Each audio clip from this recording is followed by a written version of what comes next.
আসসালামু আলাইকুম বন্ধুরা, আশা করি আল্লাহর অশেষ রহমতে তোমরা সবাই অনেক ভালো আছো। ম্যাথমেটিক্স 3 এর সকল অধ্যায়ের ভিডিও পেতে তোমরা আমার এই ভিডিওটির ডেসক্রিপশন বক্সে দেওয়া লিঙ্কটি চেক করতে পারো। আমরা অলরেডি ম্যাথমেটিক্স 3 এর অধ্যায় 4 এর বেসিক আলোচনা এবং কতগুলো ম্যাথ প্রবলেম সলভ করে তোমাদেরকে দেখানোর চেষ্টা করছি। এখন আমরা এই অধ্যায়টির আরও একটি ম্যাথ প্রবলেম, যেটা হলো উদাহরণ 7, এই প্রবলেমটি সলভ করার চেষ্টা করব। অ্যাকচুয়ালি এই প্রবলেমটি আমরা পূর্বে যে ম্যাথ প্রবলেমগুলো সলভ করেছি তার মধ্যে থেকে দুইটা ম্যাথের সমন্বয়, তোমরা দেখলে বুঝতে পারবে। দেখো, এখানে বলা হচ্ছে একটি বৃত্তের ব্যাসার্ধ 4√2 মিটার, এর অন্তর্লিখিত বর্গের ও বর্গের অন্তর্লিখিত বৃত্তের ক্ষেত্রফলের অন্তর নির্ণয় করো। তার মানে কি বলা হচ্ছে, দেখো আমরা যদি একটু অঙ্কন করার চেষ্টা করি, যদি আমার অঙ্কনের হাত কাঁচা, আমি তোমাদেরকে বারবার বলি। দেখো, আমরা একটি বৃত্ত অঙ্কন করব। ধরলাম এটা আমাদের বৃত্ত।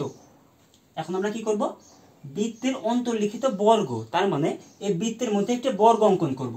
দেখো, যদি তাই করি, ধরলাম এটা একটি বাহু, এটি একটি বাহু, এটা আরেকটি বাহু, এটা আরেকটি বাহু।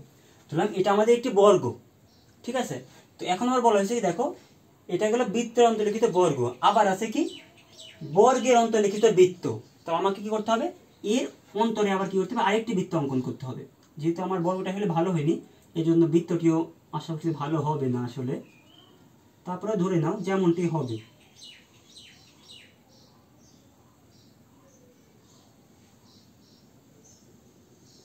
খুবই বাজে হয়েছে। তারপরে ধরে নাও যে এটা বর্গের অন্তর্লিখিত বৃত্ত, ঠিক আছে, বুঝতে পারলে হলো। তো এটা আমাদের সেই কেন্দ্র। তো আমরা কিন্তু প্রথমে একটু অঙ্ক সলভ করেছিলাম যেখানে আমাদের বৃত্তের অন্তর্লিখিত বর্গ ছিল। তারপর আমরা একটি ম্যাথ প্রবলেম সলভ করেছিলাম যেখানে আমাদের বর্গের অন্তর্লিখিত বৃত্ত ছিল। এখানে ওই দুটো অঙ্কেরই সমন্বয় হবে। দেখো, এখানে আমাদের কি দেওয়া আছে, এখানে আমাদের দেওয়া আছে যে একটি বৃত্তের ব্যাসার্ধ 4√2, এর অন্তর্লিখিত বর্গের এবং বর্গের অন্তর্লিখিত বৃত্তের ক্ষেত্রফল অন্তর নির্ণয় করতে হবে। তার মানে আমাকে জানতে হবে কি, এই যে বৃত্তের অন্তর্লিখিত বর্গটা যদি ধরি যে বর্গের প্রত্যেকটা বাহুর দৈর্ঘ্য a, তাহলে এই বর্গটির ক্ষেত্রফল আমাকে নির্ণয় করতে হবে। দেন এই যে বর্গের অন্তর্লিখিত যে বৃত্তটি আছে, আবারও এই বৃত্তটির ক্ষেত্রফল নির্ণয় করতে হবে। দেন এই বর্গের ক্ষেত্রফল এবং বৃত্তের ক্ষেত্রফলের বিয়োগফল আমাকে বের করতে হবে। তাহলে দেখো, আমরা যদি এই বর্গের ক্ষেত্রফল বের করতে চাই, তাহলে আমরা কিন্তু বর্গের ক্ষেত্রফল দুই ভাবে বের করতে পারি। তাহলে দেখো, আমরা জানি বর্গক্ষেত্রের ক্ষেত্রফলের একটি সূত্র হচ্ছে বাহু স্কয়ার, অর্থাৎ a স্কয়ার। আরেকটি সূত্র হচ্ছে বর্গক্ষেত্রের ক্ষেত্রফল সমান হাফ ইন্টু কর্ণদ্বয়ের গুণফল। অর্থাৎ বর্গক্ষেত্রের ক্ষেত্রফল আমরা দুটো সূত্র দেখলাম, বাহু স্কয়ার এবং হাফ ইন্টু কর্ণদ্বয়ের গুণফল। তাহলে আমরা যদি এখান থেকে দেখো, এই বৃত্ত থেকে যদি বাহুর মান বের করতে চাই, আমাদের জন্য একটু কষ্টকর হয়ে যাবে। কিন্তু আমরা যদি দেখো কর্ণ অঙ্কন করি, এই বর্গক্ষেত্রটি কর্ণ অঙ্কন করি, দেখো এই যে কর্ণ কি দিয়ে যাবে, দেখো কেন্দ্র দিয়ে যাচ্ছে। তাহলে এটা আমার একটি কর্ণ, আবার এটাকে একটি কর্ণ বলতে পারি, এটা একটি কর্ণ। তাহলে দেখো, যেহেতু আমার এই বৃত্তের কি দেওয়া আছে, ব্যাসার্ধ দেওয়া আছে, তাহলে দেখো তো এটি বৃত্তের ব্যাসার্ধ কিনা। এখান থেকে এই পর্যন্ত এটা কি বৃত্তের ব্যাসার্ধ না? তো তাহলে দ্রুত কতটুকু হবে, এখান থেকে দ্রুত কত হবে, কত দেওয়া আছে 4√2। আবার এখান থেকে এই পর্যন্ত এটা কি বৃত্তের ব্যাসার্ধ না? অবশ্যই এই বাহিরের বৃত্তটির ব্যাসার্ধ, তার মানে এটাও কি আমার 4√2। তাহলে দেখো, যেহেতু এটুকু বৃত্তের ব্যাসার্ধ, এটুকু বৃত্তের ব্যাসার্ধ, আর এই সম্পূর্ণটা কিন্তু আমার এই বর্গক্ষেত্রের কর্ণ। তার মানে আমরা কিন্তু এই বর্গক্ষেত্রের কর্ণের দৈর্ঘ্য জানি। তাহলে অতএব বর্গক্ষেত্রে বা বর্গের লিখলাম সরাসরি, অতএব বর্গের কর্ণের দৈর্ঘ্য সমান কত হবে, 4√2 প্লাস 4√2, তাহলে কত হবে 8√2। তাহলে দেখো, আমরা কিন্তু এই বর্গক্ষেত্রের কর্ণের মান জানি, যেহেতু এটা 8√2, তার মানে এটা কত হবে, এটা অবশ্যই কি হচ্ছে যে 4√2 প্লাস 4√2 অর্থাৎ 8√2 হচ্ছে। তার মানে আমরা কিন্তু খুব সহজেই এই সূত্রটি থেকে এই বর্গক্ষেত্রটির ক্ষেত্রফল নির্ণয় করতে পারি। আবার তোমরা যদি কেউ চাও যে না আমি এটা থেকে করবো না, আমি এটা থেকে করব, তাও কিন্তু পারো। কিভাবে পারো, আমি কিন্তু তোমাদেরকে আগেই শিখেছিলাম যে আমরা কিভাবে কর্ণ থেকে বাহুর দৈর্ঘ্য নির্ণয় করতে পারি। আমি তোমাদেরকে বলেছিলাম, যদি একটি বর্গের বাহুর দৈর্ঘ্য হয় a, তাহলে কর্ণ কি হয়, তাহলে কর্ণ হয় আমরা জানি √2a। তাহলে কর্ণ আমরা পেলাম কত, √2a। এইটা হচ্ছে কি বাহুর দৈর্ঘ্য। তাহলে দেখো, এখন আমরা কি লিখতে পারি, প্রশ্ন মতে প্রশ্ন মতে আমি সরাসরি লিখতে পারি, যেখান থেকে লিখতে পারি যে এখন প্রশ্ন মতে মানে কি এখন লিখলে ভালো হবে, যেহেতু এখানে প্রশ্ন দেওয়া নেই। তাহলে এখন √2a ইকুয়াল টু কত 8√2।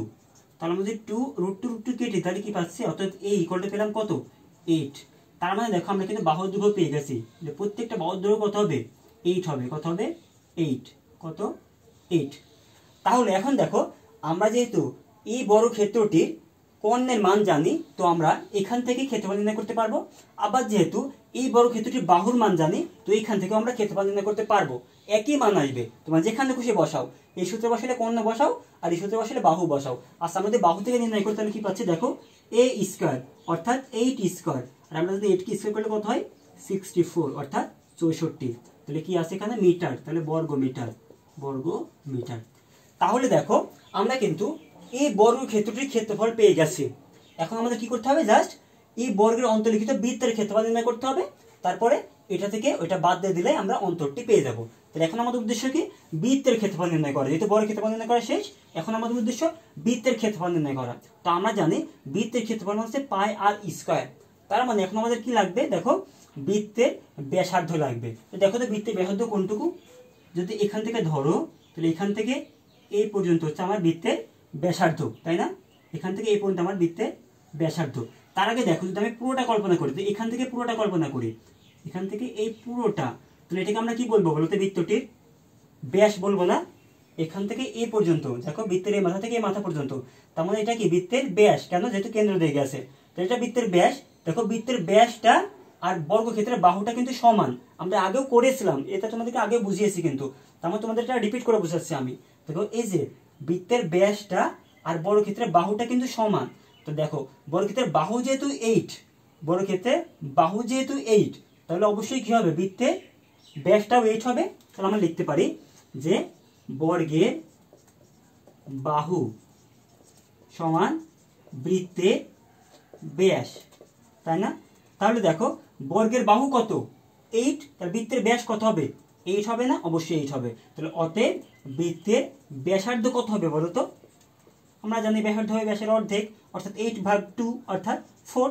তাহলে দেখো আমরা পেয়ে গেলাম এই পুরোটা যদি 8 হয় তাহলে ব্যাসার্ধ এটাও 4, এটাও কত 4। তার মানে আমরা বৃত্তটি কিন্তু ব্যাসার্ধ পেয়ে গেছি। যেহেতু ব্যাসার্ধ পেয়ে গেছি তাহলে আমরা এখন ইজিলি কি করতে পারবো, বৃত্তটির ক্ষেত্রফল নির্ণয় করতে পারবো। তো অতএব বৃত্তের ক্ষেত্রফল সমান কত, পায়ের মান হতে পারে কত 22/7 বা 3.1416 ইন্টু আর এর মান কত আমরা পেলাম 4, তাহলে 4 স্কয়ার। আমরা যদি জাস্ট এটাকে ক্যালকুলেশন করে ফেলি তাহলে আমরা পাচ্ছি 50.29 কি হবে মিটার, সরি বর্গ মিটার, যেহেতু ক্ষেত্রফল তাহলে কি হবে বর্গ মিটার।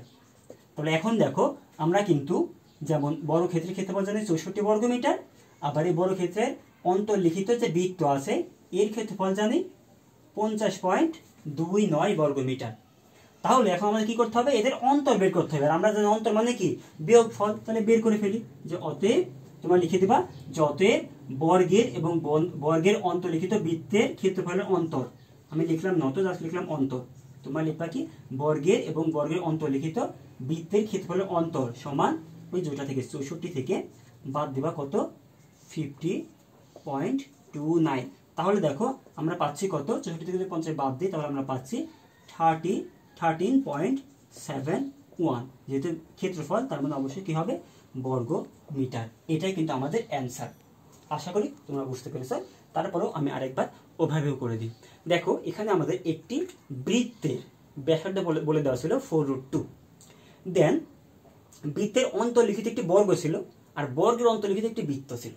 তো আমাদের কি করতে বলা হয়েছে, ওই যে বৃত্তের অন্তর্লিখিত প্রথম যে বৃত্ত ওর অন্তর্লিখিত যে বর্গটি, এই বর্গটি এর ক্ষেত্রফল এবং এর অন্তর্লিখিত যে বৃত্তটি এর ক্ষেত্রফলের অন্তর বের করতে বলা হয়েছে। তো আমরা জানি যে আমরা একটি বর্গ ক্ষেত্রফল দুই ভাবে বের করতে পারি, একটি হলো হাফ ইন্টু কোণ দৈর্ঘ্য গুণফল, আরেকটি হলো বাহু স্কয়ার। তো আমরা দেখতে পাচ্ছি আমরা সরাসরি বাহুর মান বের করতে পারছি না, আমরা বাইরের বৃত্ত থেকে যে অন্তর্লিখিত বর্গ আছে এই বর্গের কর্ণ বের করতে পারছি। তো তোমরা এটা মনে রাখতে পারো, পরবর্তীতে অঙ্কটি সুবিধার্থে মানে সহজে করতে পারো, এই জন্য মনে রাখতে পারো যে একটি বৃত্তের অন্তর্লিখিত বর্গ যদি থাকে তাহলে বৃত্তের ব্যাস যা হয় বর্গের কর্ণও তাই হয়। যেহেতু বৃত্তের ব্যাস আমরা পেয়েছি কত 8√2, এই জন্য আমার বর্গের কর্ণটি কত হয়েছে 8√2। তো আমরা কর্ণ থেকে সরাসরি ক্ষেত্রফল নির্ণয় করতে পারি, অথবা কর্ণ থেকে চাইলে আমরা বাহুর দৈর্ঘ্য নির্ণয় করেও ক্ষেত্রফল নির্ণয় করতে পারি। দেন আবার এটা মনে রাখতে পারো যে একটি বর্গে যদি অন্তর্লিখিত থাকে বৃত্ত, প্রথমে দেখলাম বৃত্তের অন্তরে যদি বর্গ থাকে তাহলে বৃত্তের ব্যাস এবং বর্গের কর্ণ সমান হয়। এবার দেখছি যদি বর্গের অন্তরে বৃত্ত থাকে তাহলে, সরি আসলে হঠাৎ করে কারেন্ট চলে গেছে, তাহলে আমি বলতেছিলাম কি যে বৃত্তের অন্তর্লিখিত বর্গ, তাহলে বৃত্তের ব্যাস এবং এই বর্গের কর্ণ সমান হবে। আর বর্গের অন্তর্লিখিত বৃত্ত, এই বর্গের বাহুর দৈর্ঘ্য আর বৃত্তের ব্যাস সমান হবে। ঠিক আছে, বৃত্তের ব্যাস বর্গের কর্ণ সমান হবে, আর বর্গের দৈর্ঘ্য এবং বৃত্তের ব্যাস সমান হবে। এটা যদি মনে রাখতে পারো তাহলে তোমরা কিন্তু ইজিলি অঙ্কগুলো সলভ করতে পারবে। ওকে, আশা করি তোমরা বুঝতে পেরেছো। তো আমি পরবর্তী লেকচার ভিডিওগুলোতে এদের বাকি যে ম্যাথ প্রবলেমগুলো আছে সেগুলো পর্যায়ক্রমে সলভ করার চেষ্টা করবো। তো আমার ভিডিও লেকচার যদি তোমাদের ভালো লেগে থাকে তো অবশ্যই আমার চ্যানেলকে সাবস্ক্রাইব করবে।